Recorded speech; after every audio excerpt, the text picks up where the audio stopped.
favorite family, welcome back. If you're here for the first time, my name is Clarice and I'm the creator of Favorite Stationery. So today we're going to discuss how to stop people pleasing. So for me, when I tell you I was a heavy people pleaser at one point, and for me, I started coming out of it when I started getting closer to God. God is everything for me. God helped to regulate my nervous system, and he just brought me peace. And so as I got closer to God, I started getting this urge to kind of pull back and rest. And the reminder for rest comes from Matthew 11:28 through 30. And it reads, "Come to me, all who labor and are heavy laden. I will give you rest. Take my yoke upon you and learn from me, for I am gentle and lowly in heart, and you will find rest for your souls. For my yoke is easy and my burden is light." I love that. I love that. So we have to figure out when it's time to pull back and rest. Because resting and being obedient brings stillness to the chaos that people pleasing creates. So here's some tips to stop people pleasing. Number one, everybody's problem is not your problem, okay? And don't get me wrong, we're gonna have compassion for others who are suffering because scripture calls for it. But this is something that I had to learn. Compassion doesn't always mean action. Don't be quick to jump and save anyone. You always want to measure, okay, can I add this problem to my life? Can I afford to do this? So it's great to help people when you can and when God calls you to do that. But if he does not, pray for them, release them to God, and keep moving forward. Do not allow these people to get in the way of what God is telling you to do.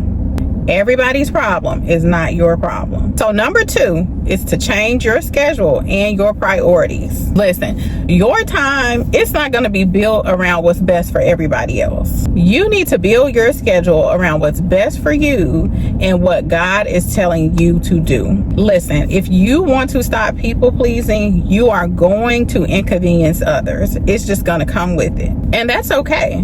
In fact, it's necessary. So if you're not inconveniencing someone from time to time, you're probably a people pleaser, okay? You're probably not doing it right. Number three, embrace your new self. Listen, when you start walking as the person that God created you to be, you're going to stand out. You're going to show up differently, and it's going to stir up the insecurities in the people around you. And it's because they're seeing your growth, and instead of following you, getting those tips, doing the work, you know what they want you to do, right? They want you to stop. And this really can be dangerous because these same people just can straight out become your haters at some point. So you have to use your discernment. But it's not your problem, okay? Dim your light for no one. Because baby, they are not going to dim their light for you, okay? Number four, no going back.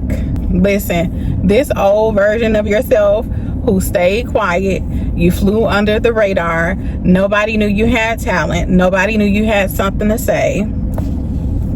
Please, listen, keep that person in the past. Don't think about returning to the old version of yourself. And listen, unfortunately for you, the cat is out of the bag, okay? You have seen your new self, and your enemy has also. So there is no going back. The truth is, you couldn't go back if you tried. It's just not an option. So remember, everyone's problem is not your problem. Change your schedule and your priorities. Embrace your new self, and there's no going back. If you are not willing to do these things for whatever reason, maybe you're uncomfortable, maybe you don't want to make others uncomfortable, but just know you're going to remain where you are if you don't make changes. It reminds me of Miss Latoya Okia. I love her so much. broke, busted, and disgusted, okay? That's what you will continue to be if you don't do the work and get out of your people pleasing. You're gonna have to choose obedience to God, and that's going to be over everything. And God's gonna give you peace. So you won't need an atta-girl or atta-boy from the people who are around you. God is gonna let you know that you're on the right track.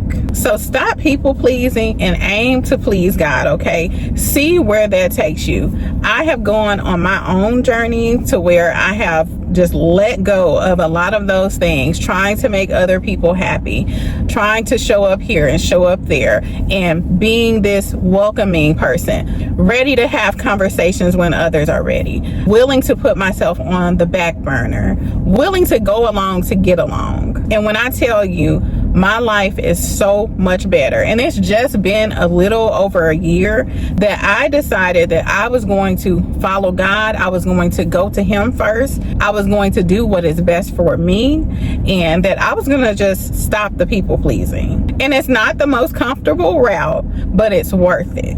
Here's another helpful scripture, and it's coming from Galatians 1:10. Am I now seeking the approval of man or of God? Or am I trying to please man? If I were still trying to please man, I would not be a servant of Christ. Also, an affirmation. I no longer live for the approval of others. I choose obedience of God over acceptance from people. My peace, purpose, and power come from Him alone. So, what are some of the things you can do to change your schedule or boundaries and align yourself with what God has told you to do? Leave it in the comments below. And so that's it for me. Hopefully this was helpful. I'll see you next time right here at Favorite Stationery. Goodbye.